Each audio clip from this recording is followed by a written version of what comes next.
Wait.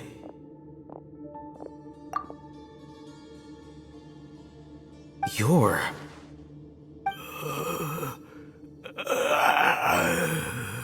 He can't speak, and his eyes are unfocused. But also, why is he the only one here? Didn't expect to see him here. You know him? He's Razak, a senior of mine at the academia. He's a scholar too? Is he the kind that holes up in a forest and mumbles stuff about training? No. And that's the problem. Razak was never involved in any of those things. He never trained in the forest, let alone reach Satyavada life. Leaving that question aside for the moment, him being here alone means that we might be too late. Looks like they've already taken everyone away. For whatever reason, they left Razak here. Perhaps they simply didn't have time to come back for him. There are drag marks on the ground. They're clearer by the doorway. Someone was forcefully drawing a cart that was loaded with something heavy. Loaded with people? That is one possibility. It looks like they were in a hurry, as if they were afraid of being caught. In their... The symptoms are identical. Looks like we found living proof. Huh? Why do you say that? Allow me to jog your memory. Recall your time at Port Ormos. Don't you think his symptoms look familiar?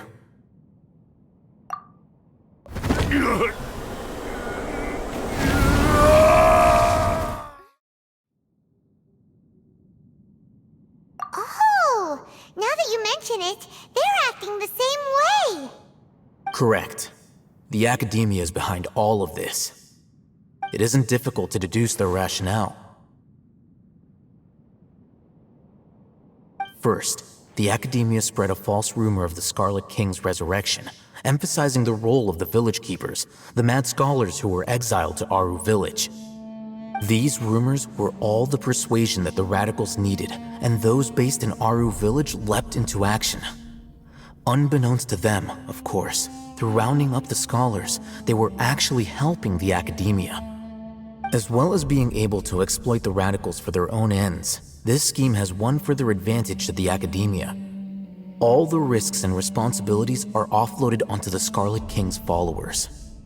Life for the desert dwellers has been brutal ever since the Scarlet King's death all those years ago. Beneath the surface, feelings of desperation are widespread. Many would give everything they have for the prospect of something better. Anyone looking to exploit that for their own ends simply needs to make a few empty promises. Even if complications arise, people will see that those involved are all followers of the Scarlet King and look for no further explanation than differences of belief. A deep-seated mistrust of the desert and everyone in it by the rest of Sumeru will make sure of that. The notion of an academia plot wouldn't even cross their minds. It may seem like a simple strategy, but it is able to work wonders under Sumeru's current circumstances. Oh, that makes a lot of sense. It's in line with the village chief's theory, too. But there's still one very important question. Wasn't it the academia that brought the scholars to Aru village in the first place? Why does it want them back now? Throughout this process, one thing has changed. The scholars' identity. First, they were scholars. Then, they became lunatics. After that, they were exiles. And finally, they become missing persons. An exile is still patently a living, breathing human being. But when someone becomes a missing person, that is brought into question. If you can't find someone, you have no way of knowing what exactly happened to them. That makes missing people an ideal resource. Resource? For what exactly? One possibility is that the information in their brains could be extracted into knowledge capsules. Extracted? You mean canned knowledge comes from people's brains? With the technology of the Sumeru Academia, it's entirely possible. Perhaps the process caused them great suffering, which is why they cry out in the dead of night when no one is watching them. So, the human brain... Nope, nah, Paimon doesn't want to think about this. I'm the Academia scribe, after all. I'm familiar with their projects. Anyway, judging by Razak's state, the contents of a divine knowledge capsule were extracted from his mind, but something went wrong in the process. Or perhaps his curiosity got the better of him, and he used such a capsule for himself. Paimon's a little confused. Can they just use anyone's brain?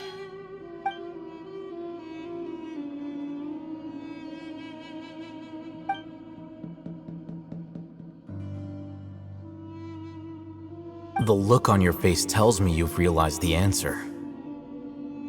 That's right. To some scholars, gaining knowledge about the gods is their entire life's pursuit. Extracting canned knowledge is just one of the extreme measures they turn to. However, I can't help but wonder, what do they seek to gain from divine knowledge? The Academia is going out of their way to look for forbidden knowledge, but what is their ultimate goal? I've spent quite some time trying to analyze the contents of the divine knowledge capsule, but to no avail. It seems like my way of thinking is too different from theirs. You mean you're not even slightly interested in getting your hands on this forbidden stuff? All scholars seek to expand the horizons of knowledge, but I'm not particularly interested in gods, so I don't share their degree of zealotry. Extracting information from people as if they were lifeless objects? If this is the direction of academic progress, then the Academia may as well shut its doors. Sounds like you're really against all this. Of course. The Academia's actions run contrary to their rules. Whether it be academics or knowledge, everything has its boundaries. If those lines are crossed, the rules and order that govern everything in the world will be destroyed. This matter needs to be corrected, just like fixing a typo in a book. Wait, didn't you step in to help because you felt sympathy for those poor people? Not to be callous, but no. My criteria are a little more restrictive than that. There is no shortage of suffering in Sumeru, and the same can be said for the rest of Teyvat as well.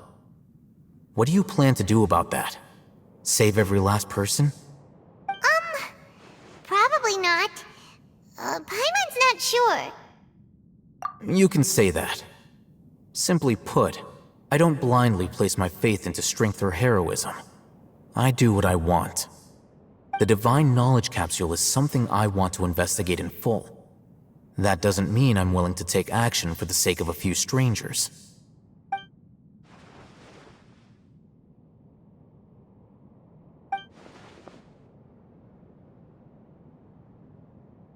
Paimon's been wanting to say this for a while.